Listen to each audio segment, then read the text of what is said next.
Os hago la aclaración, pero sí son los más frecuentes. Cuando encuentren ustedes un abuelo que tenga sintomatología de estar infectado, búsquenle acá. Vía urinaria, el segundo, pulmón, el tercero, piel, el tercero, el cuarto, vía biliar. Y el quinto, neuroinfección.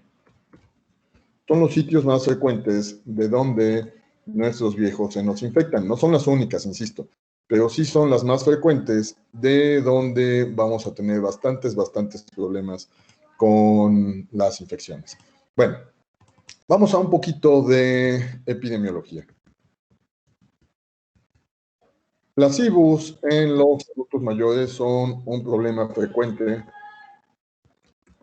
De hecho, se estima que las estadísticas y los reportes que tenemos son distintos. Dice que van a tener un evento en por lo menos 5 años.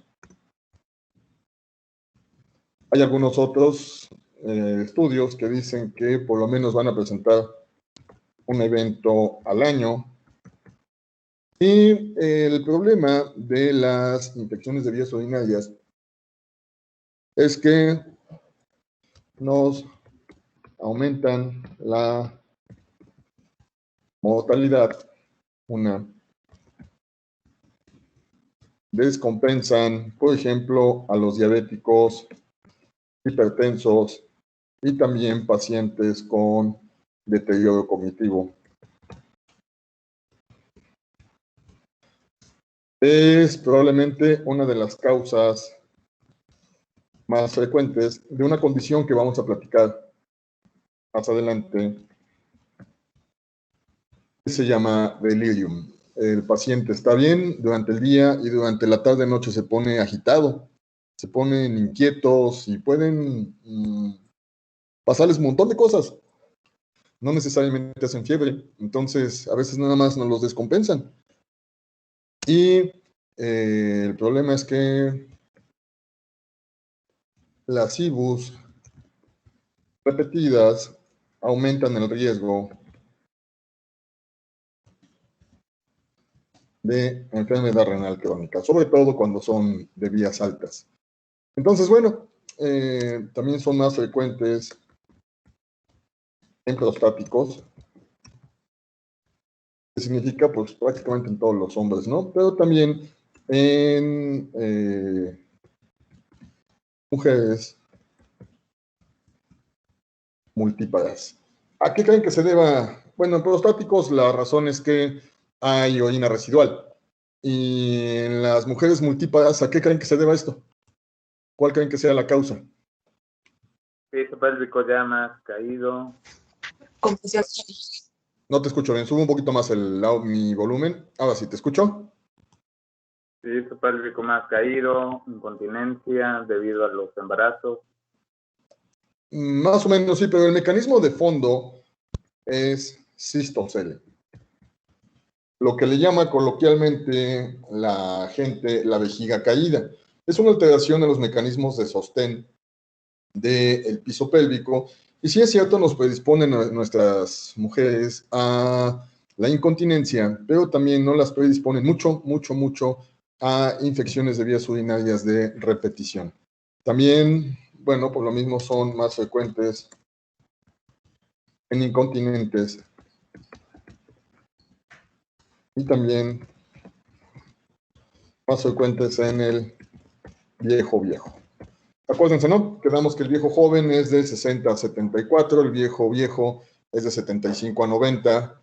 Vamos a ver en el viejo en adelante. Bueno, hechas estas pequeñas aclaraciones, hay diferentes clasificaciones, chavos. Cada una de ellas tiene su utilidad y sus limitaciones. La primera, inicial y recurrente. Esto pasa, por ejemplo, cuando, no sé, la inicial, bueno, pues no hay mucha complicación, ¿no? Es la de primera vez. La recurrente es aquella en la cual no ha tenido el antibiótico correcto, una, o dos, el paciente no ha cumplido con los días de antibiótico, o bien no se ha corregido el problema de fondo que está condicionando la infección de vías urinarias. El segundo tipo es no complicada y complicada. No tiene mucha ciencia, ¿no? Una no complicada regularmente es una infección inicial. Una complicada es aquella en donde ya el paciente está haciendo pielonefritis y puede desencadenar en una condición. Les voy a mostrar luego algunos estudios que tengo de pacientes que hacen una condición muy compleja que se llama urosepsis, en donde el paciente prácticamente está orinando pus. Luego, baja y alta. Regularmente baja se refiere nada más a vejiga. La infección alta se refiere a aquella que ya ha afectado al riñón.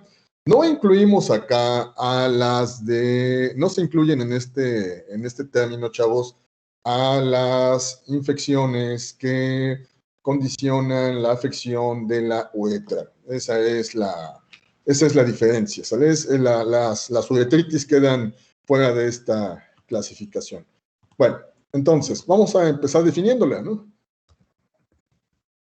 Definición. Vamos a ver. Ah, perdón. Hay otra, perdón. Sintomática y asintomática. Bueno, ahí está. Entonces, no tiene mucha ciencia. La definición es muy simple y es colonización de la vía urinaria a cualquier nivel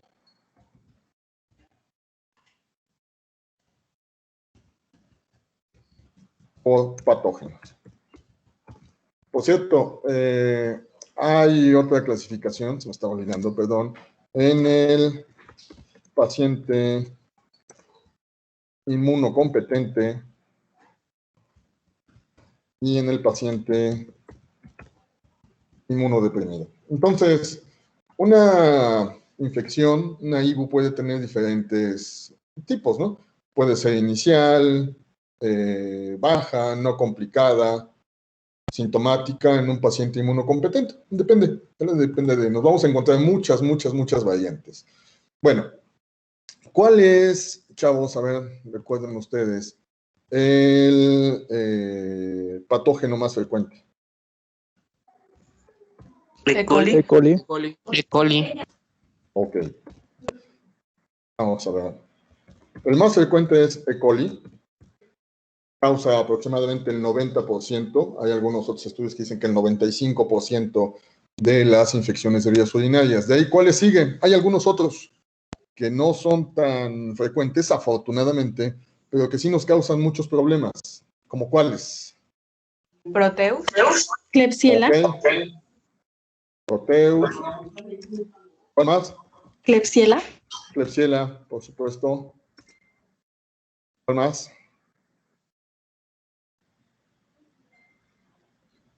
¿Cuál más?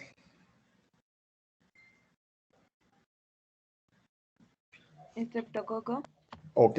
Vamos a ponerle por cocos en general, ¿sale? Puede ser estreptococos, estafilococos, puede ser cualquiera de ellos. ¿Sale? ¿Qué más?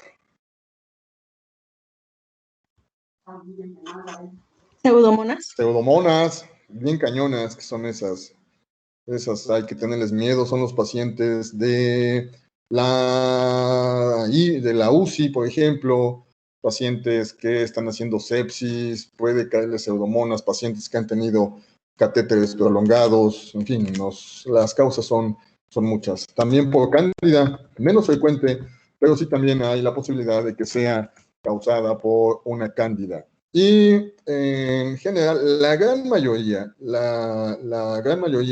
son causadas por bacterias gram negativas. Digo, sí, las gram positivas también ahí le caen, ¿no? Los cocos y demás, pero también las gram negativas y dentro de estas los enterococos, ¿sale? Las enterobacterias, vamos a poner enterobacterias. son de las más frecuentes. Y me ha tocado ver, por ejemplo, chavos, infecciones por, no la pusimos acá, perdón. Acá la anotamos. Serratias, Enterococcus cloacae, un montón de bichos. Entonces, perdón, hija. ¿Cuál, chaparrita?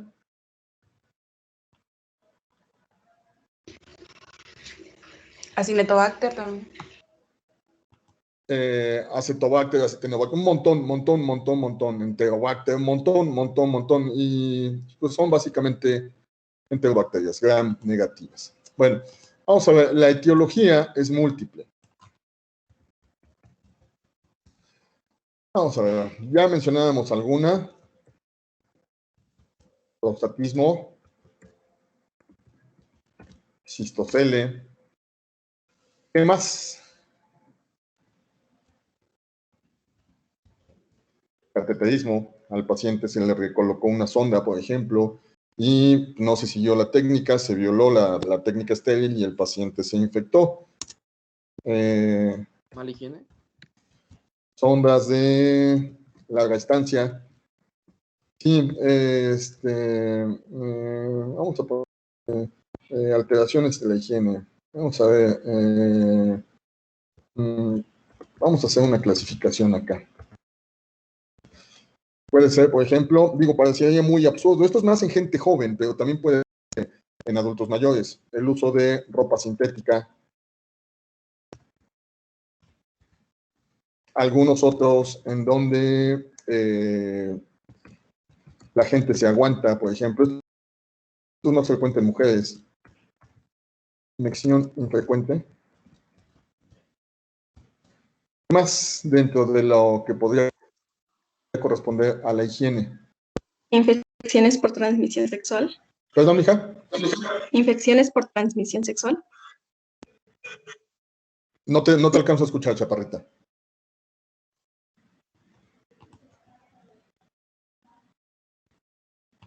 No Decía que infecciones te de alcanzo transmisión a sexual. escuchar correcto.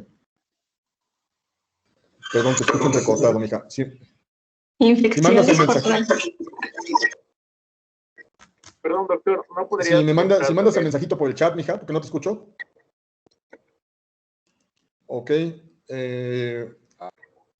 Hay algunas otras que están... ¿Podría entrar Por diabetes mellitus. Espérenme, chavos, porque los escucho bastante entrecortados. Déjenme ver a qué red estoy conectado.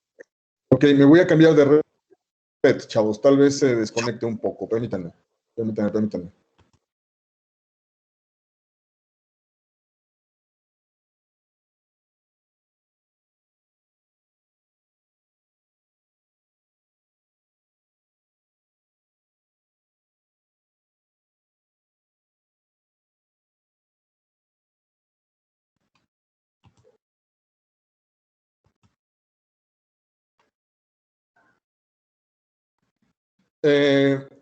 Enfermedad de transmisión sexual, bueno, esas más bien, las EDS más bien le pegan a la uretra.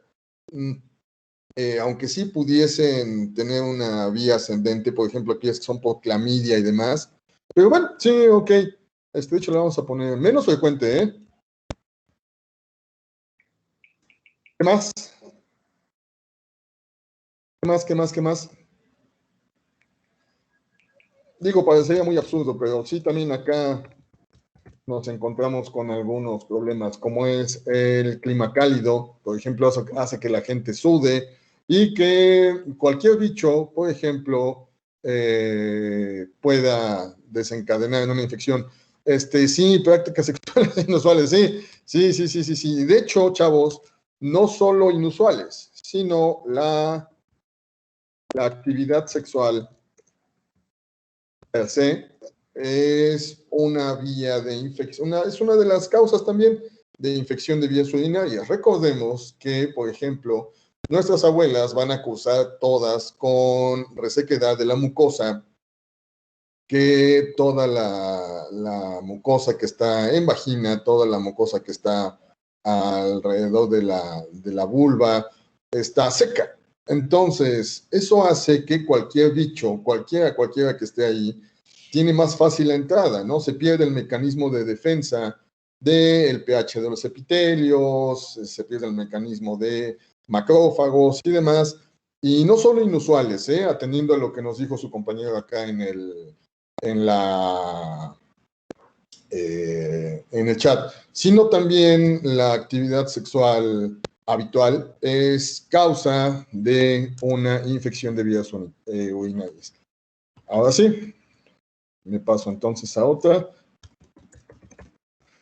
Hay algunos factores predisponentes, per se no son obligados, sin embargo, sí predisponen a nuestros pacientes a las infecciones. Ya uno de sus compañeros en el chat ponía diabetes mellitus, pero pongámosle apellido. Descontrolada. ¿Sale? Manejo con inmunosupresores o la causa que sea, o citotóxicos.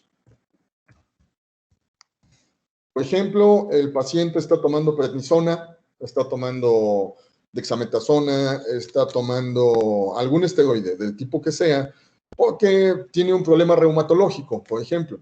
Entonces, eso hace que la respuesta inflamatoria esté inhibida.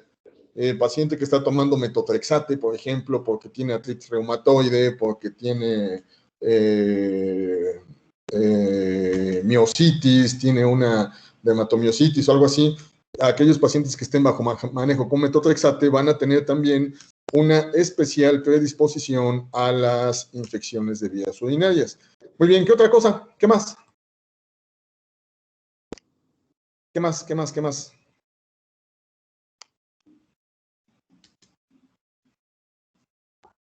Anomalías estructurales. Ok, sí, pues, digo, estas son más bien, mija, son más bien de gente joven y sobre todo de chavitos, pero las citamos acá, ¿no? Por ejemplo, vamos a ver, cirugía reciente, y es que, acuérdense, en las cirugías pues, se le sondea a la paciente y pues va de la mano con cateterismo, ¿no? Pero bueno, pues algunos pacientes no hacen sintomatología inmediatamente, sino después, a la semana, 10 días después de la cirugía. Vamos a citarlas acá, insisto. Estas son más bien de gente joven. La principal son las valvas uretrales. Podría ser también. Perdón, hija. Mándamelo por el chat, chavos, porque por no les escucho ejemplo, bien, ¿eh? Les en escucho mujeres entrecortado. ancianas.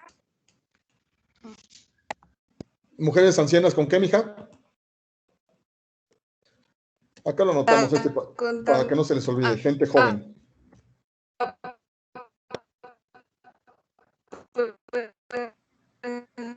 Mándemelo por el chat, chavos, porque no los escucho bien, ¿eh? Escucho entrecortados sus comentarios. Entonces, por el chat para que lo veamos todos. Bueno, cirugía vesical. Por la razón que sea, que le hicieron una colpoperineoplastía, que le hicieron una reimplantación de ureteros, lo que sea, cualquier tipo de cirugía, vamos a ponerle, entre comillas, entre paréntesis, urológica, aunque muchas de ellas tienen por finalidad corregir el problema, muchas de ellas se complican, ¿sale? Bueno, déjenme ver qué más se me está olvidando, qué más. Anótenmelo en el chat. Sí, puede ser descuido, ¿no? Vamos a poner, de hecho, más que eso, vamos a empezar con así con unas muy frecuentes. Pacientes inmóviles.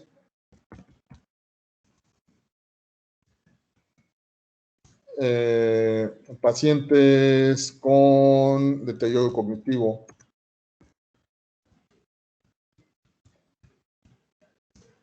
Pacientes con incontinencia fecal. ¿Sí?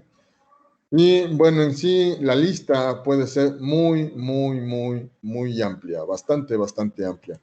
Entonces, regularmente nuestros viejos tienen algún factor de riesgo que, sí, de hecho, Roberto Antonio, más que, por ejemplo, nosocomio, se les llama pacientes en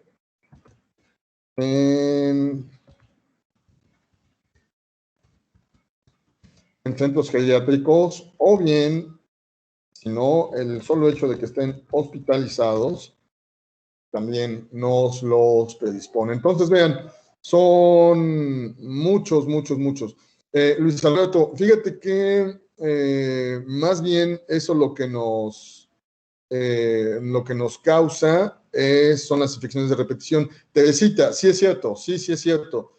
Se me estaba olvidando, sí es cierto, y es una causa relativamente frecuente. Cálculos vesicales. De hecho, son de las causas de repetición. Algún calculito que esté ahí, por la razón que sea, nos va a estar produciendo IBUs de repetición. Teresita, ok, sí, y de hecho va, sí, obstrucción. No necesariamente tiene que ser en los prostáticos, ¿no? Entonces, como pueden ustedes darse cuenta, la etiología es muy vasta. No solo en prostáticos, sí, en alguna masa, por ejemplo, algún carcinoma del cuello de la vejiga puede estar por ese problema, vejiga neurógena. También, en fin, las causas son muchísimas, muchas. Bueno, cuerpos extraños, menos frecuente, pero sí, también, por supuesto que sí. Sí, en pacientes con demencia, a mí me ha tocado ver gente que se introduce objetos y ahí se le quedan, por ejemplo, ¿no? Que se fracturan, esas cosas bien cañonas. Bueno, entonces, la lista es, de nueva cuenta, altísima. Vamos a ver, entonces, ¿cuál diablos es el cuadro clínico? Bueno, pueden ser desde asintomática hasta el clásico cuadro de disuria, enesmo, olaquiuria,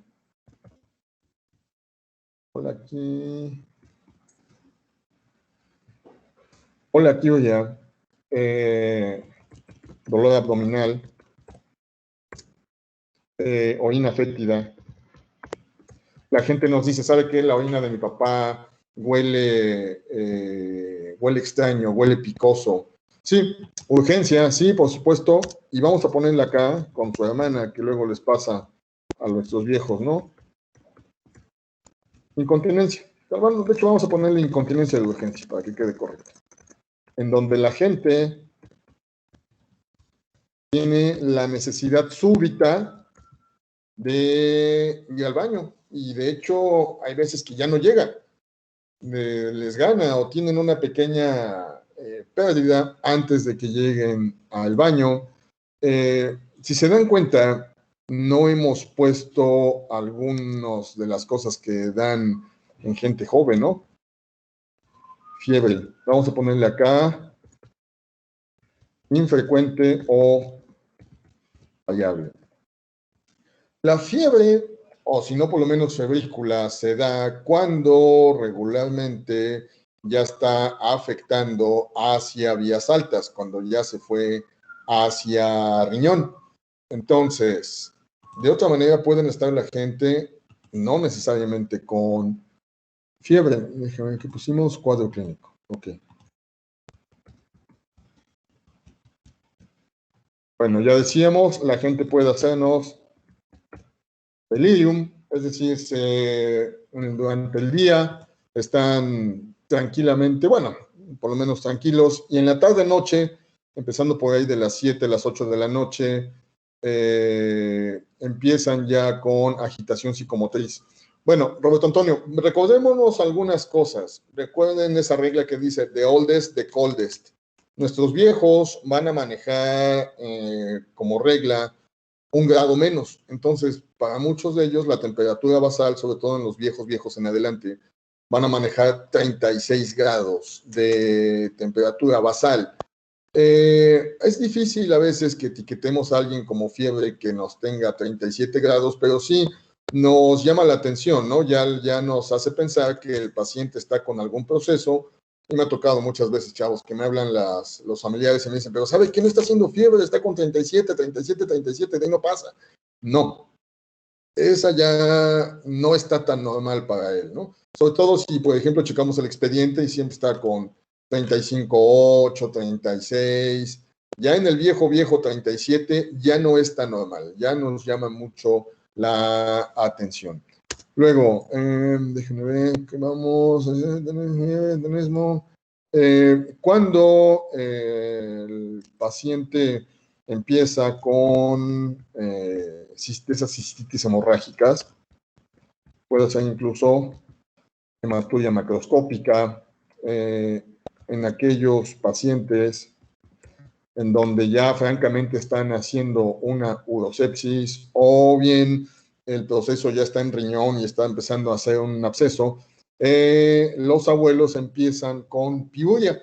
La orina se nota como pus, se nota incluso blanquecina. Claro que sí, Nadia, con mucho gusto. Ya platicaremos en su momento. El delirium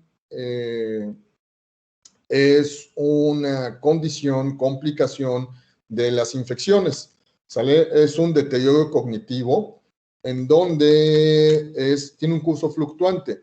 Entonces, durante el día el paciente está bien y es en la tarde-noche que el paciente se pone muy agitado, muy agitado.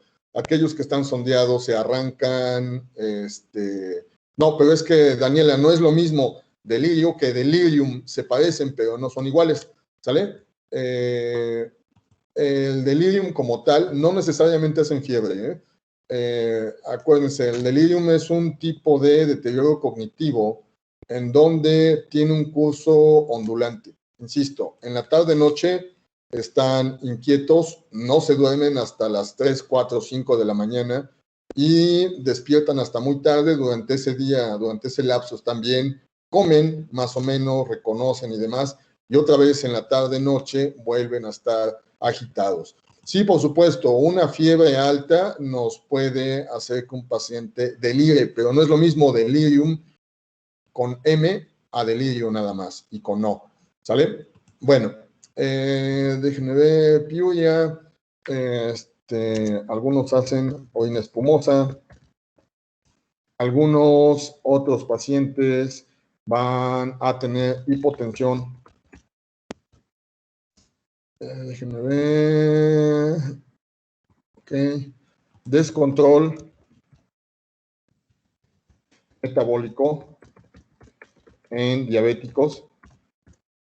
De repente te empiezan a hacer cifras muy altas de glucosa, a pesar de que tengan un tratamiento adecuado, a pesar de que la dosis de insulina, la dosis de antidiabético que tenga el paciente sea la misma y el apego a la dieta sea el mismo, de repente nos empiezan, lo más frecuente es que se les dispare, pero también hay gente que se le va la glucosa hacia abajo. Vamos a tener entonces también picos hacia abajo en la glucosa. Entonces, creo que les había platicado alguna vez, ¿no? En todo diabético que vaya bien, si de repente les empieza a hacer estas condiciones, ustedes descartan que no esté tomando ningún tipo de cosa que le pueda producir hiperglucemia, que no esté tomando esteroides, que no esté tomando levotiroxina, que no se le esté administrando ninguna otra cosa, glucagon, nada, somatostatina, ni nada de esas cosas, y de repente empieza a descompensarse, sospechen ustedes que ese viejo está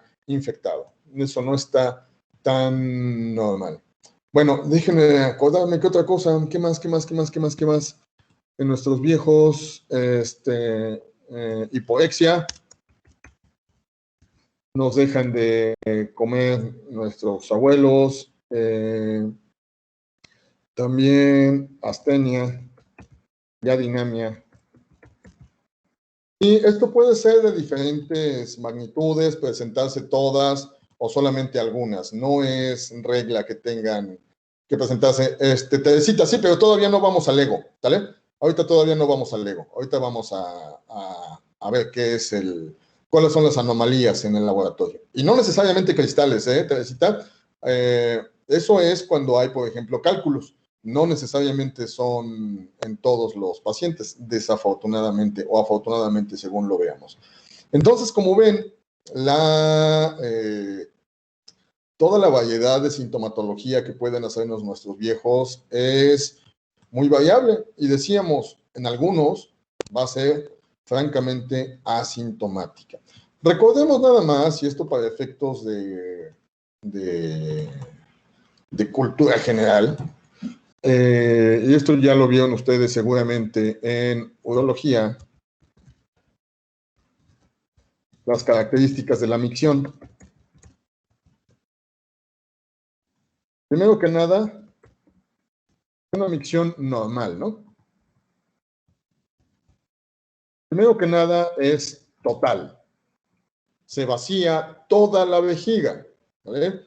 En los pacientes prostáticos, en los pacientes con cálculos, en los pacientes con alguna masa, se pierde esta condición de total y queda un fenómeno que se llama orina residual. El ultrasonido nos lo reporta y nos dice de tanto por ciento, o en mililitros nos lo reporta más o menos de cuánto. 1, 2, efectiva. El detrusor, sin gran esfuerzo de parte del individuo, es capaz de vaciar toda la vejiga. Y por último, es satisfactoria, ¿no? Van a decir, ay, qué mamón. Pues sí, realmente la gente sale contenta, ¿no? Sale de buen ánimo cuando va del baño. Si estaba con la vejiga llena, sale ya más tranquilo, sale contento, hace sus cosas y demás. Alguna de estas características se pierde o se modifica durante una infección de vías urinarias. Insisto, en los pacientes con algún proceso obstructivo se pierde esta condición de total. También en esos pacientes con algún proceso, sobre todo los prostáticos, se pierde la condición de efectiva. De hecho, ellos presentan, por ejemplo, el fenómeno que se llama goteo postmiccional. Por eso luego nuestros abuelos se mojan los zapatos o se mojan el pantalón. Y es que la próstata está tan crecida que pues parece que sí ya terminó, pero en realidad sigue goteando. Y eso pues hace, por ejemplo, que anden oliendo a orina y demás cosas. Y se pierde también la condición de satisfactoria en los pacientes que presentan disuria o tenesmo, ¿no? Lo que le llama coloquialmente la raza, lo que le llama coloquialmente la gente el mal de orín, en donde deja de ser precisamente satisfactoria y duele. Es una micción dolorosa. Bueno, entonces, hasta acá, perdón, chavos, ¿alguna duda de alguno de ustedes? ¿Vamos bien?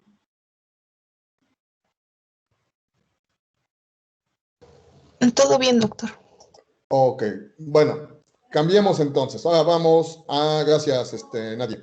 Vamos entonces, chavos, a el diagnóstico. ¿Cómo diablos hacemos el diagnóstico de una infección de vías urinarias? La herramienta básica es la historia clínica, ¿sale? Con una exploración física completa. Podemos encontrarnos, y esos hallazgos no siempre son constantes, por ejemplo, signo de Giordano. En la cistitis, es decir, en aquellas infecciones de vías urinarias bajas, no necesariamente hay Giordano. El Giordano lo vamos a tener más frecuente cuando la infección sea alta. Ya decíamos, vamos a palpar en ocasiones en abuelos prostáticos globo vesical. Es esa masa que se siente por arriba de la sínfisis del pubis y corresponde a la vejiga permanentemente llena, ¿no? Entonces nos encontramos con que el paciente es incapaz de vaciar la vejiga por completo. Hay una gran cantidad de orina residual, de hecho la vejiga está llena como globo con agua y resulta dolorosa a la palpación. El paciente tiene molestias cuando estamos haciendo la palpación del hipocondrio. No lo hacemos de rutina, Sin embargo, en mujeres multíparas, en quienes realizamos tacto, esto lo hacen los ginecólogos, pero cuando tactamos, cuando hacemos el tacto vaginal y la paciente puja, se siente como está el globito que nos está presionando. Y eso es el cistocele, ¿vale? Insisto, normalmente nosotros no andamos tactando abuelas a menos que sea estrictamente necesario. Y para una IBU regularmente no hace falta. Bueno, eso es en la parte clínica. Bueno, ya decíamos, historia de febrícula o fiebre. Cuando el paciente les haga fiebre, chavos, cuando un viejo les haga fiebre por una IBU, es que la infección está a todo lo que da. Ya no es tan sencillita. Regularmente ya es una de las que estamos citando acá en la clasificación. Acá. Ya regularmente cuando hacen fiebre, los viejos ya está rayando lo complicada. Entonces, bueno, ahí tenemos ya. Eso es en lo que toca a la parte clínica. Ahora vamos al laboratorio. Es una parte obligada en todo paciente con sospecha de infección de vías urinarias. Vamos a ver, podemos encontrarnos diferentes hallazgos que no son necesariamente todos que sean constantes. Habrá veces que se presenten, algunas otras que no. En la biometría hemática podemos encontrar leucocitosis. Y si el proceso ya se está complicando, vamos a tener la presencia de bandas, vamos a tener bandemias, vamos a tener leucocitos por arriba de 10,000, nos llegan a 12, 15,000. Ya cuando encuentren ustedes leucocitos por arriba de 15,000, ya no está tan sencilla, la infección ya se complicó y seguramente el paciente está haciendo una urosepsis. Les voy a pasar algunos estudios, algunos egos que tengo por ahí, de pacientes que hacen 30,000, 40,000 leucocitos, por ejemplo. Una cifra altísima, altísima, altísima. Significa que el paciente pues ya está casi haciendo un absceso perirrenal. Y esa es una complicación que nos da mucho miedo.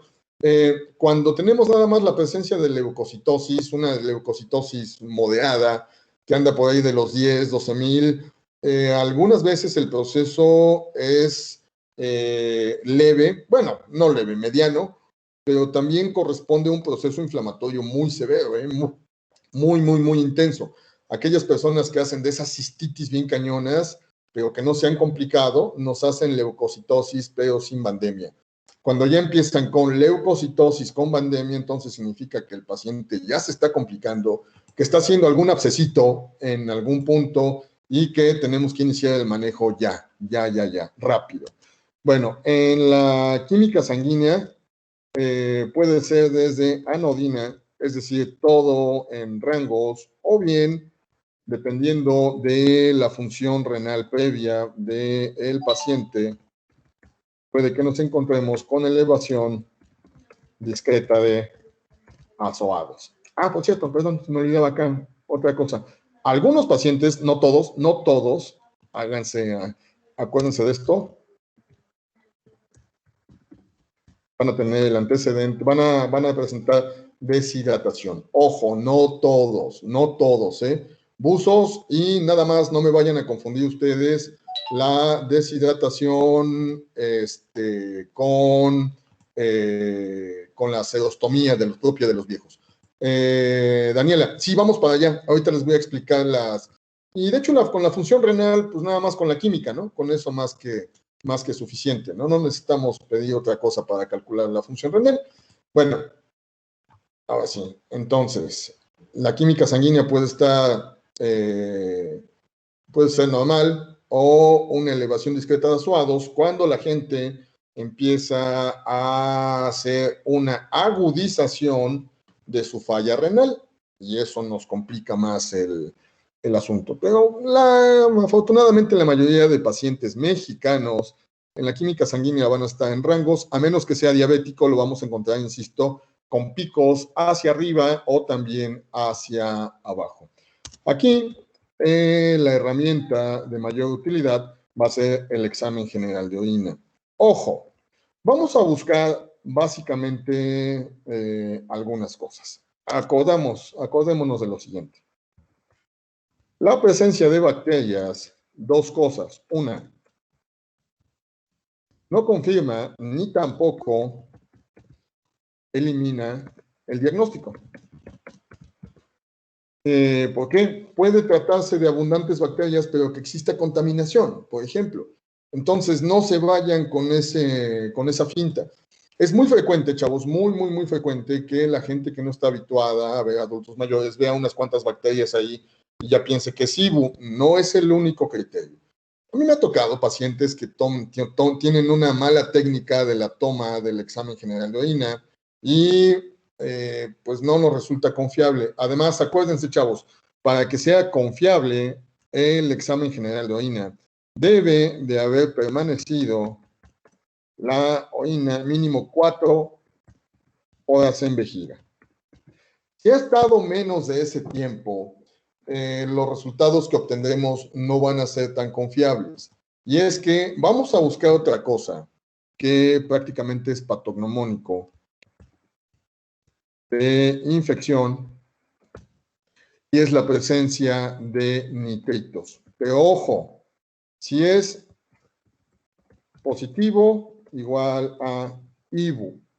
Pero si es negativo, tampoco no elimina el diagnóstico.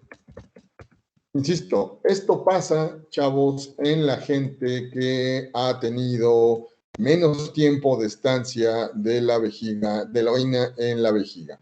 ¿Sale? Otra cosa que vamos a buscar también va a ser la presencia de piocitos.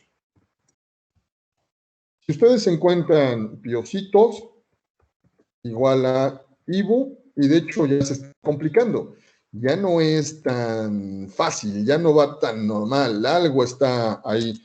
Vamos a encontrar también filamentos de mucina. Y regularmente en una IBU del nivel que sea, ya sea alta o baja, vamos a encontrar abundantes leucocitos. Normalmente vamos a encontrar de 0 a 2 leucocitos como máximo, 3 máximo. Cuando ustedes encuentren una IBU, una cistitis o al nivel que esté, les van a reportar leucocitos incontables, leucocitos 20 por campo, y eso nos va entonces orientando a cómo está la situación. Ahora sí, en lo que decía su compañera mija, que nos decía cristales, Teresita, no necesariamente, ¿sale? No necesariamente. Si encontramos cristales, nos hace pensar que el paciente tal vez tenga un problema, un proceso de cálculos ahí, pero la sola presencia de cristales no es diagnóstica para una infección de vías urinarias. Y también vamos a encontrar eritrocitos mayor de 5 sobre campo. Normalmente, igual eritrocitos encontramos 1 o 2 máximo, 3 exageradamente. Cuando hay IBU, también hay hematuria macroscópica o bien franca hematuria. Ya lo habíamos citado antes, pero se los anoto acá. Franca hematuria macroscópica. El paciente va a estar orinando coágulos y algo no está bien, ¿sale? Entonces, bueno, repitiendo otra vez, el hecho de que existan bacterias no es igual a que sea una IBU, puede ser por contaminación, pero si tenemos bacterias y si tenemos nitritus, eso es igual a una IBU, ¿sale? Forzosamente. El hecho de que existan nitritos negativos, ya decíamos, no elimina el diagnóstico, sobre todo cuando no ha tenido el tiempo mínimo de estancia en la vejiga. Y si encuentran ustedes piocitos, ahí sí no hay pierde, ¿no? Es IBU. ¿Qué otra cosa pudiese darnos, chavos, piocitos sin que existan nitritos ni bacterias en una muestra bien tomada? ¿Alguna idea?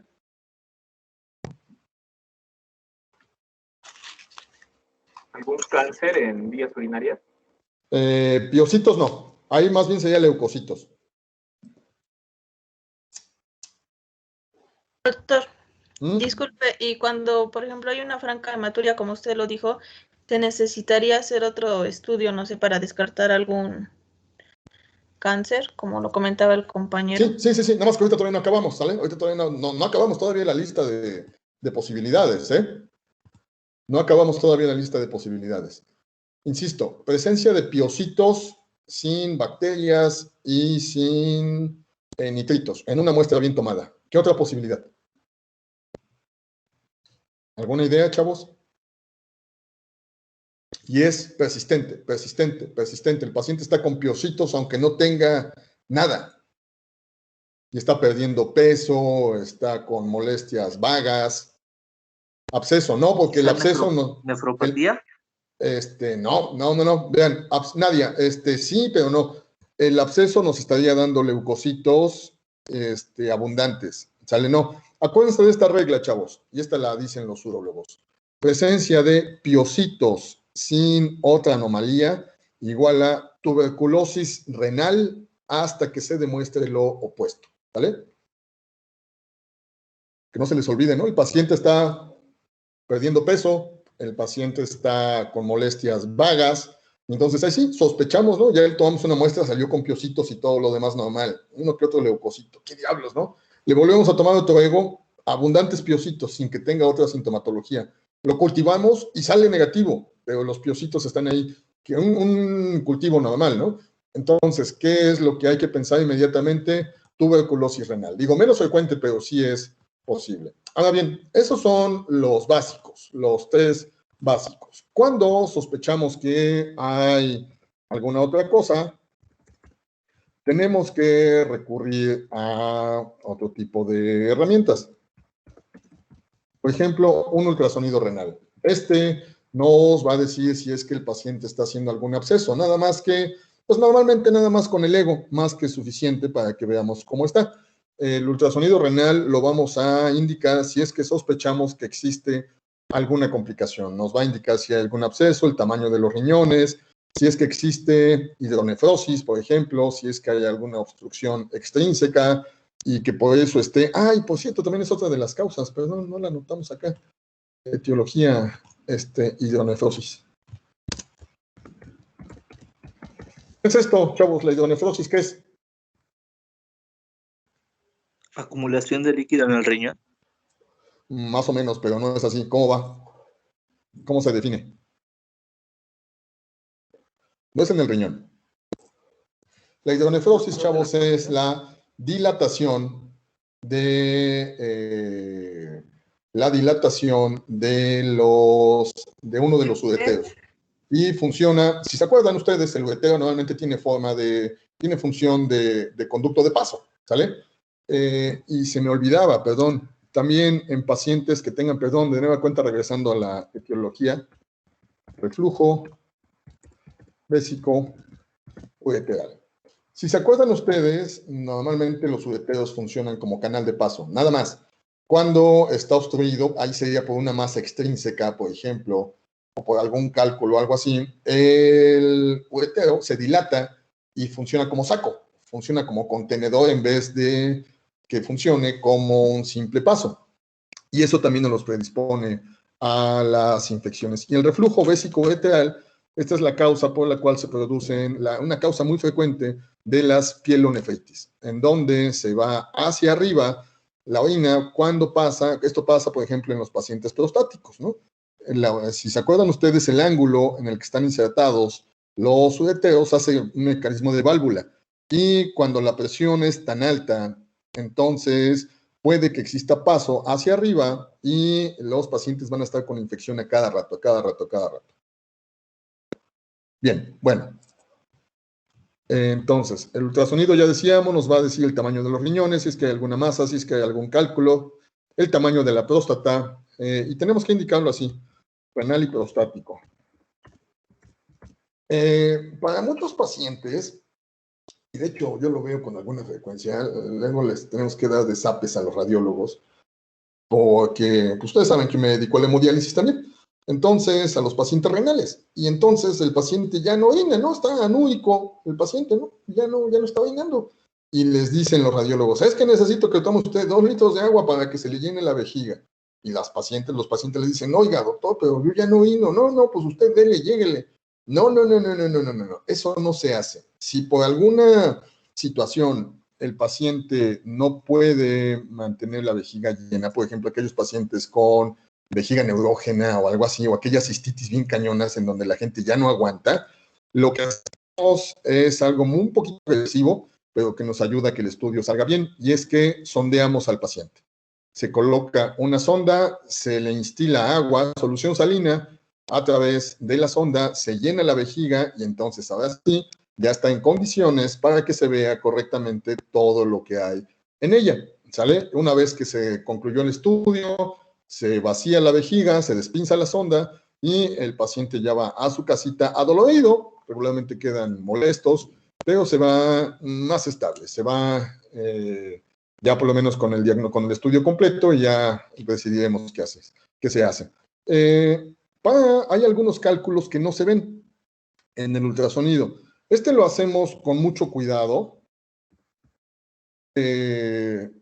Incluye el uso de medio de contraste, si lo necesitamos. Digo, regularmente nosotros no, más bien son los urólogos los que lo hacen. Se hace un ATAC con medio de contraste. Aquí el problema es que le tapen el riñón al viejo, ¿no? Que lo hagan caer en falla renal aguda. Entonces, si no queda de otra, tiene que utilizarse uno que sea hidrofílico, no lipofílico, un medio de contraste hidrofílico, y siempre y cuando la función renal esté por arriba de 60. Si está por abajo de 60, solamente que sea así de extrema urgencia y no quede de otra, porque si no, insisto, nos arriesgamos a que le produzcamos una falla renal aguda al paciente. Muy bien, hasta acá entonces, ¿vamos bien? Bueno, aquí más que laboratorios son gabinete.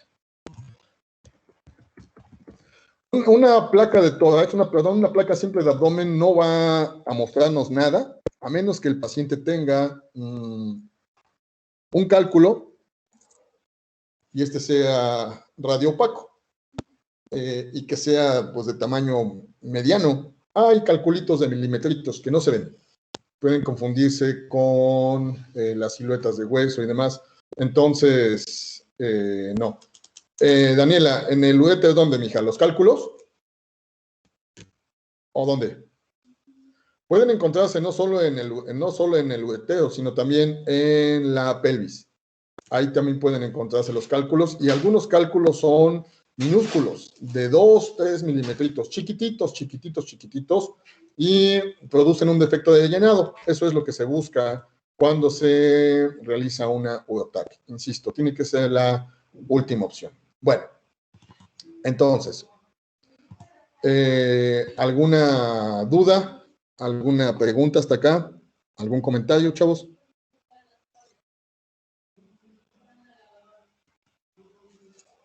No, doctor, todo bien. Bueno, si se dan Todo bien, cuenta, doctor. dense cuenta de algo, chavos. No mencioné cultivo, ¿sale? No lo puse acá. Y es que el cultivo se reserva para las IBUs de repetición. Ahí sí.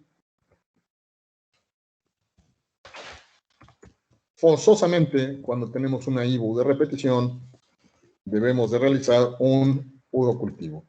Nada más que hay algunas reglas.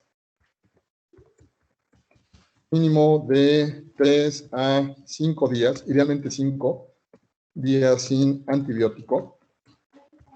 Es decir, de que tomó el último antibiótico, tienen que pasar 5 días, a veces hasta una semana, para que nos salga confiable. Si el paciente va todavía con efecto residual de antibiótico, puede que no salga tan confiable. Entonces, buzos con eso. El aseo debe ser solamente con agua y jabón. No deben de utilizarse antisépticos. Si el paciente utiliza antiséptico para la toma del urocultivo, puede que nos salga falso negativo. Si el paciente se pone isodín, iside, cualquier cosa con la que se vaya a hacer el paciente, puede que no no salga del todo confiable. Y en el caso, por ejemplo, de pacientes en los cuales es muy difícil tomar una muestra que no esté contaminada, sí, así es, Daniela, sí hay gente muy extraña, muy extraña. Deja, Lomecan es un antimicótico, no va tanto problema. El problema es, por ejemplo, con la gente que se pone esta combinación de que anuncia mucho en la tele, se me olvidó el nombre de esta cosa. Su nombre de la otra marca es el Quadridem, es betametasona, Barmisil, exacto, gracias Nadia. La gente que se pone Barmisil también está predispuesta a las infecciones de vías urinarias.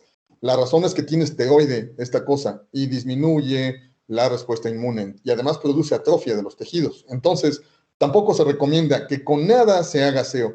Las toallitas húmedas sí pueden utilizarse, Roberto, siempre y cuando no sean de esas toallitas que tenemos actualmente que son desinfectantes, de esas toallitas húmedas para bebé, pero preferimos que sea nada más con agüita y con jabón, ¿sale?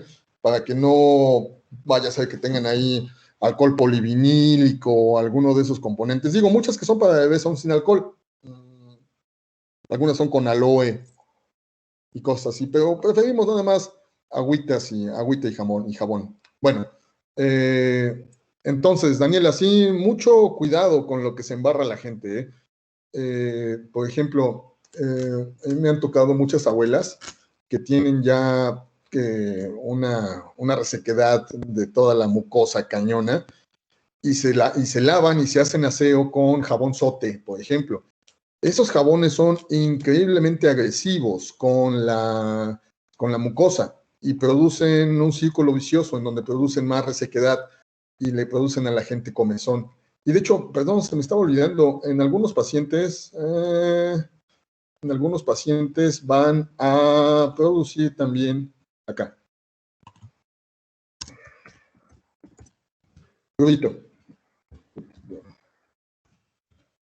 Prurito de la región genital. Digo, esto es más bien que se asocia con hongos, pero también en algunos pacientes van a estar con comezón, ¿sale?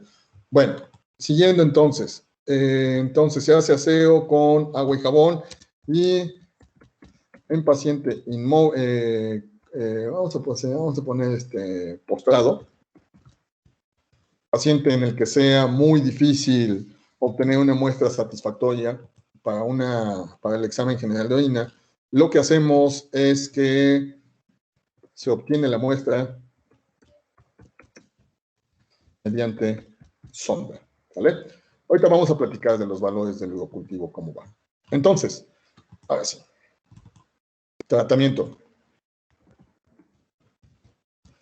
Vamos a ver, chavos, se aceptan sugerencias. ¿Qué le quieren dar de tratamiento? Ojo a las no complicadas, a las que son de primera vez. ¿Qué le desean ustedes indicar a sus abuelos? ¿Perdón? Trimetopril con sulfametoxazol. No, ¿por qué? ¿Por qué no trimetopril con sulfametoxazol?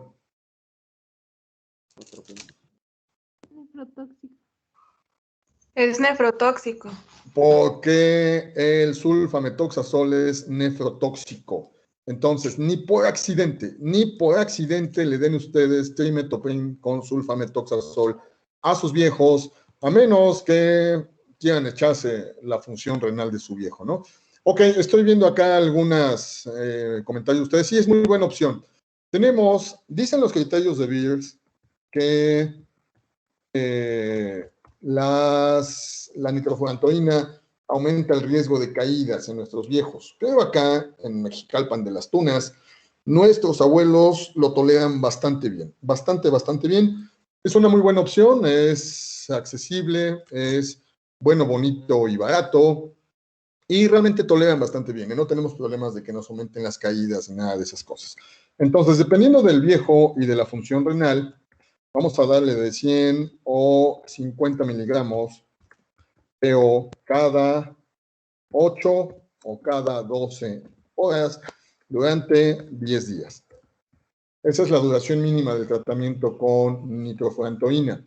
Cuando tenemos antecedentes de IBUS de repetición, o bien el paciente es prostático o tiene algún otro problema, tiene cistocele o algo así, hacemos algunas cosas también que desaconsejan los textos gringos, pero que acá nuestros abuelos funcionan, toleran bastante bien, que es de 50 o 100 miligramos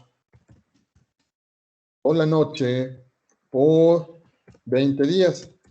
Y a veces estos 20 días lo podemos dejar 30 y los urólogos a veces utilizan unos esquemas de hasta 90 días. ¿Qué significa? Entonces, damos un tratamiento inicial de cada 8 o cada 12, dependiendo del viejo o del viejo joven. Al viejo joven se lo damos cada 8, al viejo y ya con la función renal no tan buena, se lo reducimos a 50 cada 12 durante 10 días y después durante la noche se lo damos por 20 días, es decir, un mes de tratamiento. La nitrofurantoína es muy buena, tiene una tasa relativamente muy baja de resistencia, no aumenta el riesgo de que la gente haga colitis pseudomembranosa.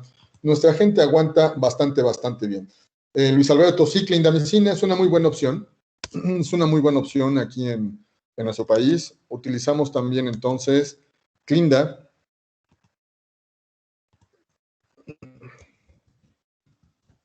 Clindamicina, 300 miligramos BO cada 12 horas por unos 7 días. Sí, la clindamicina nada más es muy agresiva con la mucosa gástrica. Entonces, la recomendamos que se dé después de los alimentos. Es posible que el abuelo necesite que le demos un poquito de omeprazol, porque sí es muy agresiva con la mucosa. Entonces, téngase nada más ese pequeño cuidado. ¿Qué más? ¿Qué más?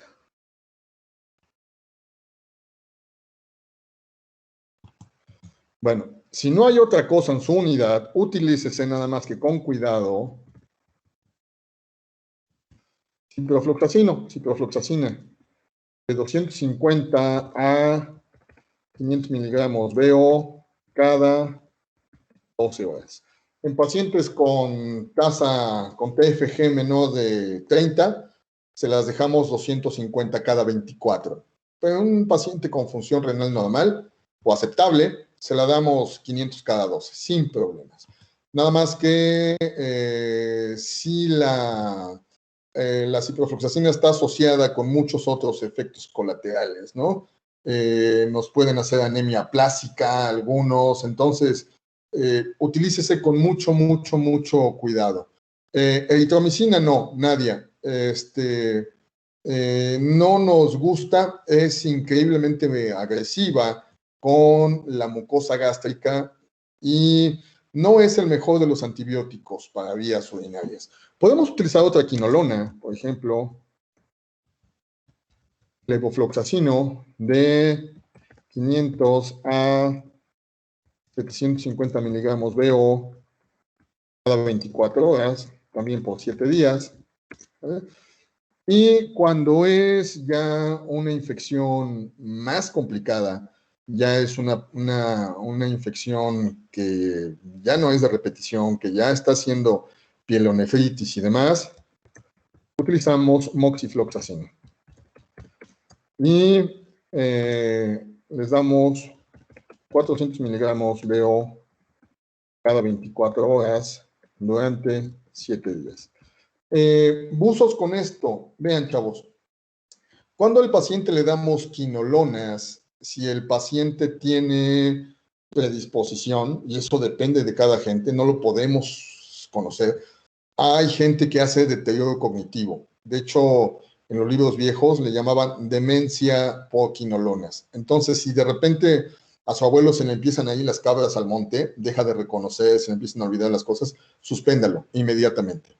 Además, buzos, la levofloxacina tiene una tasa altísima de complicación que es la colitis pseudomembranosa.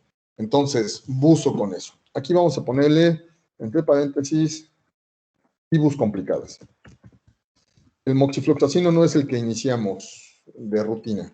¿Sale? Bueno, amoxil sí también se puede, pero no sola. Amoxicilina con clavulanato, 875 miligramos DO cada 12 horas. ¿Sale? También durante 7 días. La moxa sola no es de mucha utilidad. ¿Sale? Muy bien. ¿Qué otra cosa? ¿Qué más creen que le damos a nuestro viejo? ¿Cómo qué más? Bueno, podemos utilizar algunas otras. Ceftriaxona, 1 gramo IM cada 24 horas, también por 7 días. De hecho, podemos en una infección ya más complicada darla hasta 2 gramos al día. Es decir, en vez de cada 24, cada 12. También se vale. ¿Vale? ¿Qué más? ¿Qué más? ¿Qué otra cosa le pueden dar a su viejo?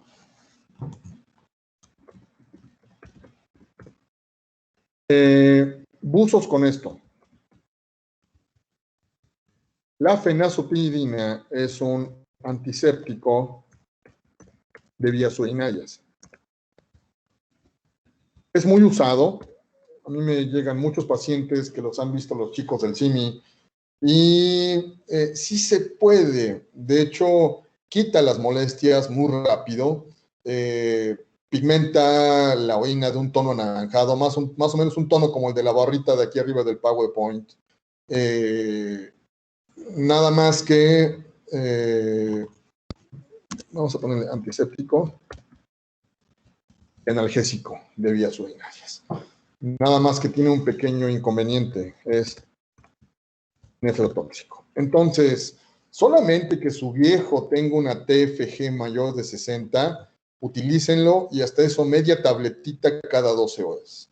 Y dando la indicación de que tome abundantes líquidos. De otra manera, evítese. Hay otro que tampoco nosotros utilizamos. Este lo utilizan los urólogos y se llama metenamina. La metenamina, ese sí es un antiséptico hecho y derecho. Nada más que el mecanismo en el cual trabaja es que se descompone a formalina. Y pues, ¿qué hay? ¿Qué se le puede resistir a formalina en la vía urinaria? Nada. Nada más que es también altamente nefrotóxico. Entonces, ese nosotros no lo utilizamos. Solamente se llega a utilizar cuando estamos trabajando en conjunto con el urólogo y lo utilizamos en pacientes que tengan una función renal muy efectiva, por arriba de 60 mililitros por minuto, porque la metenamina en los abuelos puede producir necrosis papilar o bien una complicación que nos da mucho miedo, es la necrosis tubular aguda. Y entonces de repente el paciente cae en oliguria primero, después en francanuria, empieza a edematizarse, y pues lo que pasa es que ya le fastidiaban el riñón. Entonces, por eso están prohibidos. ¿Sale? Vamos a ponerle acá, ¿qué les parece? Prohibidos, para que no se les olvide. No nos gusta, no lo utilizamos, el riesgo de que se nos descompensen los pacientes es muy alto. Podemos, de hecho, ocupar cuanta cosa, ¿no? Por ejemplo, podemos darle a la gente cefuroxima, 500 miligramos, veo cada 12 horas por 7 días, 250 a 500, dependiendo de si es viejo joven o viejo, de 250 a 500 miligramos, y ahora cada 12. ¿Qué más, chavos? ¿Qué más le quieren poner ahí?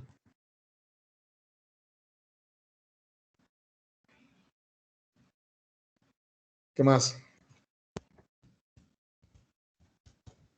En vez de eritromicina, no la utilicen, chavos. Eso les dicen muchas veces sus maestros de farmacología, pero no, ya no se usa.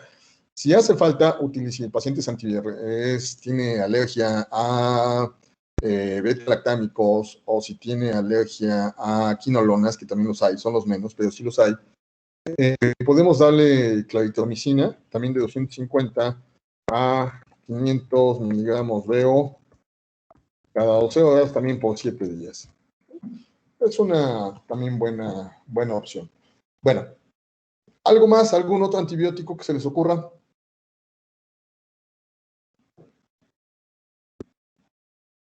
¿Alguna otra cosa? Bueno, noten, chavos, que no mencionamos a los penemes, por ejemplo, ¿no? No mencionamos imipenem, meropenem, ertapenem, porque esos se reservan para infecciones complicadas. No los utilizamos de entrada, ¿sabe? Entonces, regularmente vamos con antibióticos de espectro, no son el escopetazo, pero tampoco son tan suavecitos. No le den, por favor, chavos, a sus viejos ampicilina, penicilina, que me ha tocado que luego los dan. No, en realidad no funciona nada. Y lo único que vamos a estar haciendo es resistencia bacteriana. Acuérdense que hacen resistencia cruzada. Las bacterias son buenísimas para pasar su información y pues no nos gusta que le den ninguna de esas cosas. Bueno, eso es entonces para las IBUs no complicadas. Afortunadamente, la mayoría de los pacientes va a responder bastante bien, bastante bien. Y vamos ahora con IBUs complicadas. Complicadas o de repetición. Ahora sí, en estas entonces es obligado el cultivo para que sepamos exactamente contra qué estamos lidiando. Ya les puse aquí las reglas. Ya decíamos, mínimo de 3 a 5 días sin antibiótico, aceite con agua en jabón. Muchos de estos pacientes que están hospitalizados, pues lo tomamos directamente de la sonda. Bueno, y hay algunas reglas acá. El crecimiento se mide en UFC, que significa unidades formadoras de colonias. Y dependiendo del laboratorio con el que ustedes trabajen, les van a reportar algunas cosas. Por ejemplo, menos de 10,000 UFC, contaminación. Algo estuvo mal en la muestra. No se siguieron los procedimientos, no se hizo aseo correcto, algo anda mal. Insisto, chequen nada más la referencia que les indique su laboratorio. Pero entre 10,000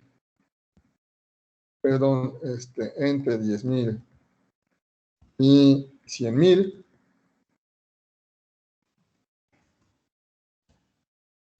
es dudoso. Igual, probablemente estaba bajo efecto residual de algún antibiótico, tal vez el paciente estaba contaminado, tiene incontinencia fecal, la técnica no fue la correcta, algo ocurrió ahí que no estuvo bien. Y más de 100,000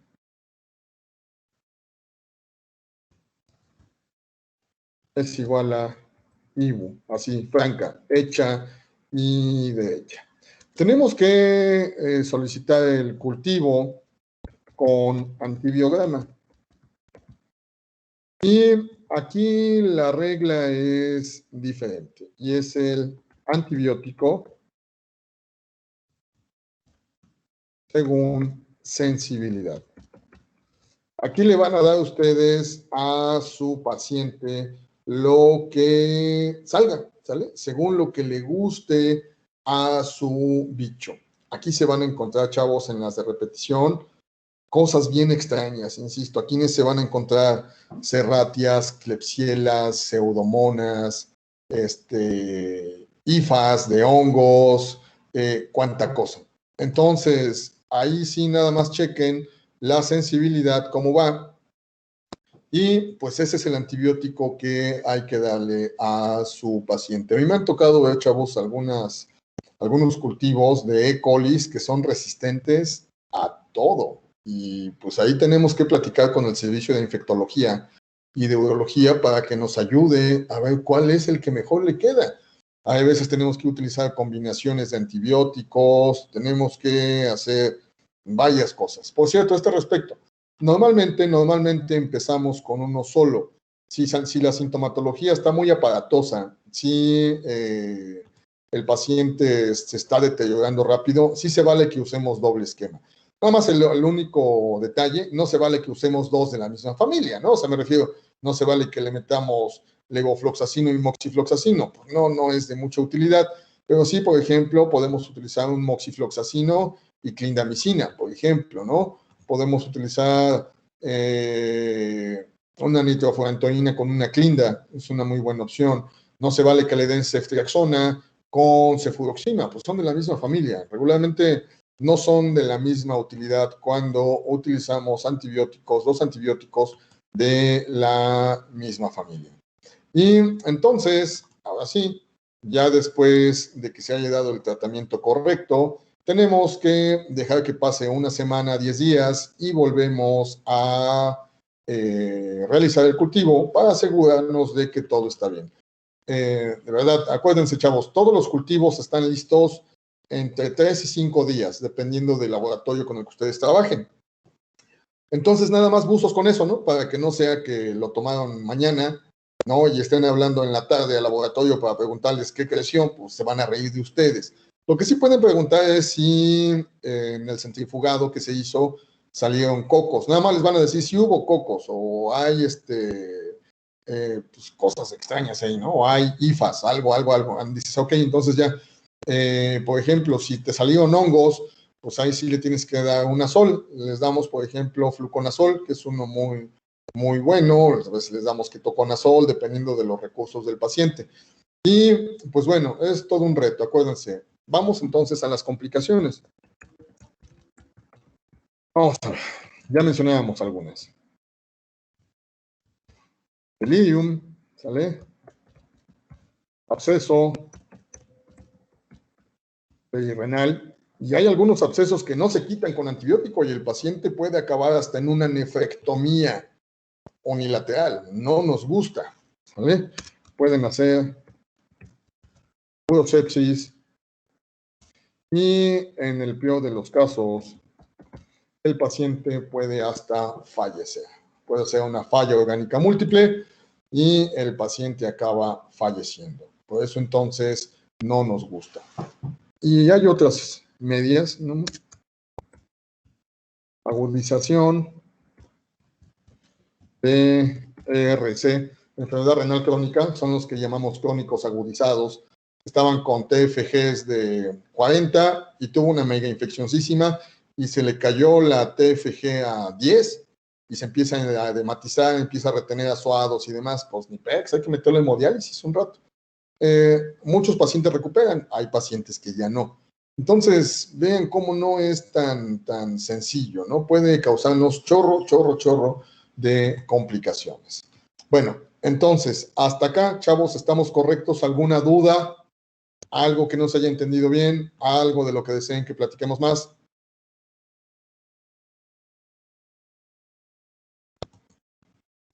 Todo bien, doctor. Ok, nada más una consideración.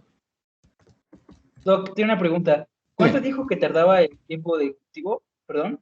¿El cultivo? Sí. De 3 a 5 días. Ah, ok, doc. Gracias. Sí, no es inmediato, ¿eh?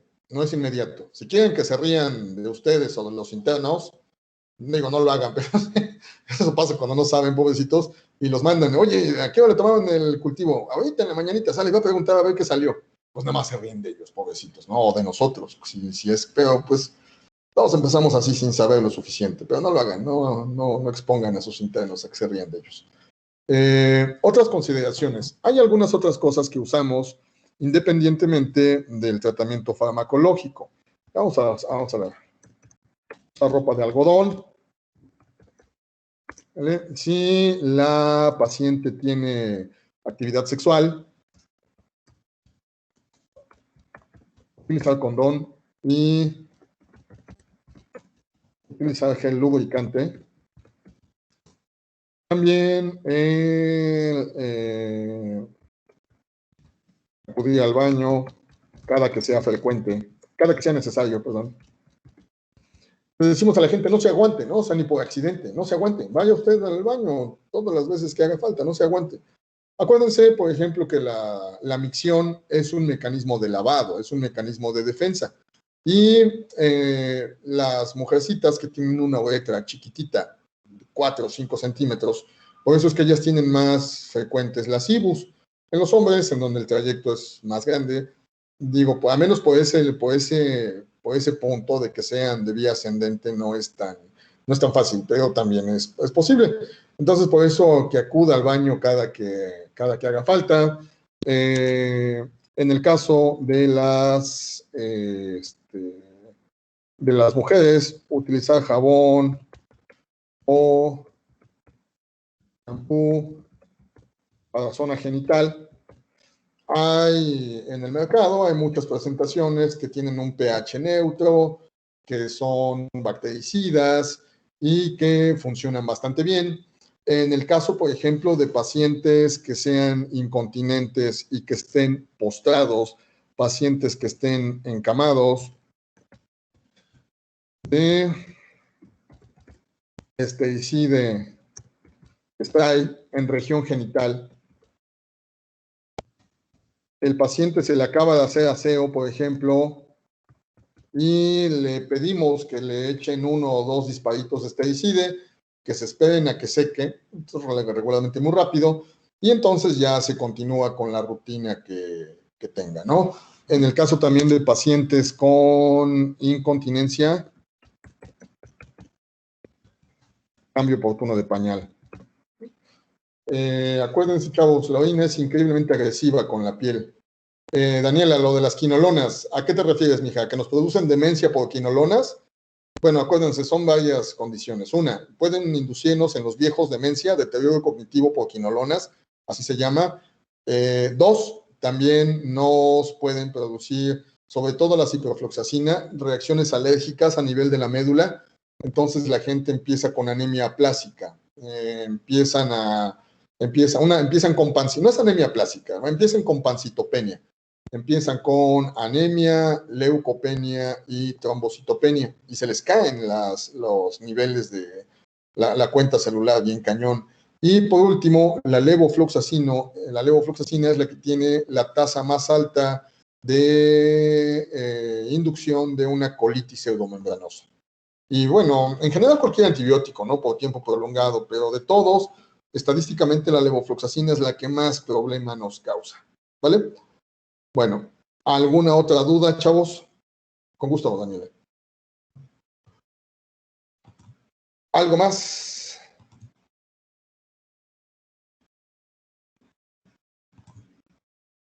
¿No? Bueno, a mí me mandan, pues con alguna frecuencia, abuelos que no les encuentran qué tiene, ¿no? No les encuentran qué tiene y me han hablado en la madrugada. Oiga, es que tenemos un abuelito, ¿qué pasó? ¿Qué tiene? No, pues nada más así se dejó de comer y se fue a acostar, y ya no se levanta, está en su camita y pues no le saben qué tiene, y ya viene un doctor y otro doctor y luego me tocan esquemas de antibiótico, me toca ver esquemas de antibióticos bien bizarros.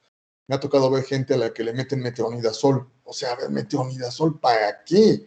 No. Por lo menos para las IBUs no son de utilidad. Para las sepsis abdominales sí, es muy útil el metronidazol, pero para las IBUs no. Por cierto, un dato curioso. Acuérdense que contra anaerobios, las infecciones de los que son activos, que son muy efectivos, son la clindamicina y el metronidazol. Pero eso no justifica que le demos un metronidazol a un viejo en el que estemos pensando una IBU, ¿no? No, es clindamicina. Por cierto, dentro de las causas, perdón, vamos a ver, hay unas menos frecuentes. y se me estaba olvidando, perdón. Dentro de la etiología, acá está. Fístulas.